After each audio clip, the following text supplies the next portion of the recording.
Miltä Suomen talous nyt näyttää, Ralf Sund?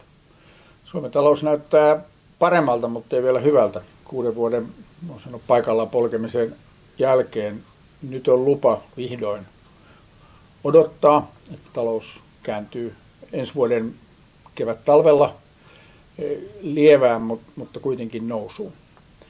Suomen viennin kannalta tärkeisiin investointitavaroiden kysyntään kohdistuu 2014 lopulla 2015 sitten selvä kysynnän lisäys.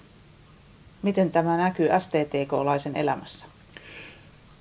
STTK-laisen elämässä näkyy ennen muuta siinä, että epävarmuus vähenee, YT-uutisten lukumäärä vähenee, niin rohkeus, luottamus tulevaisuuteen kasvaa siinä määrin, että kulutus lähtee liikkeelle ja voidaan vihdoinkin uusia ne rikkinäiset kodinkoneet ja tehdä ne välttämättömät investoinnit, mitä hyvä elämä edellyttää.